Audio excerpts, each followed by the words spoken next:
Kentang atau Solanum tuberosum bagi petani merupakan sumber keuntungan yang mempunyai kelebihan dibandingkan dengan sayuran lain.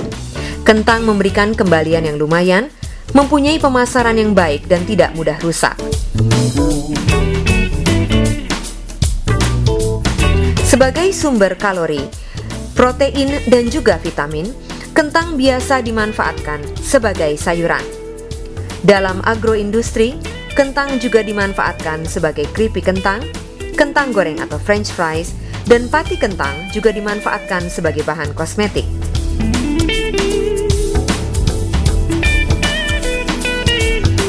Menurut Badan Pusat Statistik, selama periode 2008-2012, produksi kentang relatif tidak beranjak naik secara nyata, yaitu pada kisaran 950.000 sampai 1 juta ton, dengan produktivitas yang masih rendah pada kisaran 15,9 sampai 16,7 ton per hektar.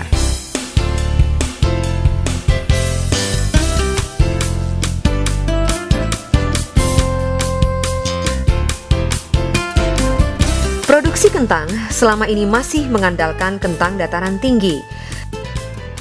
Pengembangan kentang di tempat lain seperti dataran medium masih belum digarap secara serius, padahal potensinya sangat besar untuk mendongkrak produksi nasional. Pengembangan kentang di dataran medium telah dilakukan di berbagai wilayah, seperti di Tapanuli Selatan, Majalengka, Tegal, Magelang, Salatiga, Sleman, Malang, dan Tabanan. Hasil yang didapat petani cukup menjanjikan.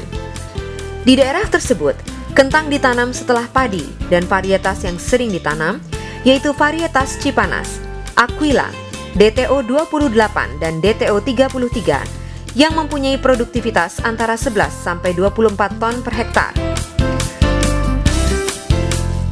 Di beberapa tempat seperti Magelang, Salatiga, Tegal, Sleman, dan Tabanan, varietas DTO 33 dapat mencapai hasil lebih kurang 20 ton per hektar. Hasil ini cukup memberikan gambaran bahwa potensi kentang yang dikembangkan di dataran medium cukup menjanjikan.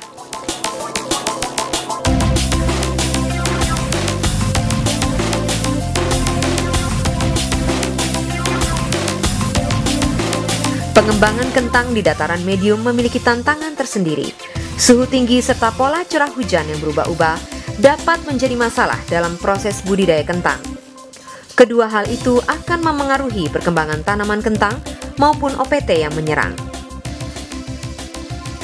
Namun jangan khawatir, masalah tersebut dapat disiasati dengan cara menurunkan suhu tanah dengan melakukan tumpang sari kentang dengan tanaman lain seperti jagung, penggunaan mulsa jerami, serta penanaman dengan sistem baris ganda.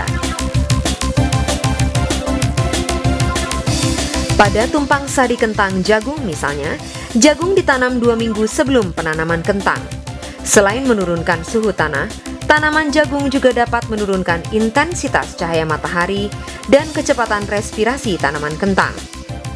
Hal ini memungkinkan tanaman kentang tumbuh dengan baik dan berdaun lebar.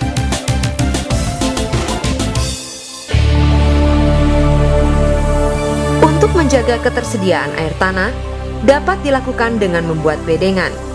Bedengan sebaiknya dibuat dalam ukuran yang lebih lebar dengan tujuan agar air siraman dapat bertahan lebih lama di dalam tanah. Penurunan suhu tanah juga dapat dilakukan dengan menggunakan mulsa jerami dengan ketebalan lebih kurang 5 cm dan dipasang 2 minggu setelah tanam.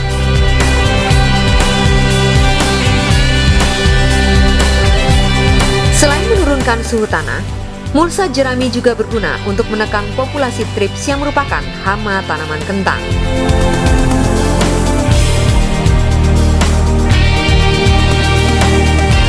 Setelah tanaman kentang berumur 3 minggu, turus bambu mulai dipasang. Turus bambu berfungsi sebagai penegak tanaman agar permukaan daun dapat terpapar sinar matahari sehingga meningkatkan efisiensi fotosintesis dan mengurangi kelembaban mikro sebagai pencegahan terhadap perkembangan penyakit. Turus dipasang di guludan. Guludan sebaiknya dibuat dengan tinggi 40 cm agar tanaman terhindar dari genangan air penyiraman atau air hujan, dan mencegah tanaman menjadi layu karena terendam air. Agar hasil kentangnya maksimal, jangan lupa memberi pupuk sesuai takaran dan kondisi tanah. Kombinasikan penggunaan pupuk kandang dengan pupuk kimia sesuai kebutuhan tanaman. Jika kentang ditanam tumpang sari, maka waktu dan jumlah pupuk yang akan diberikan harus disesuaikan dengan kebutuhan tanaman tumpang sari tersebut.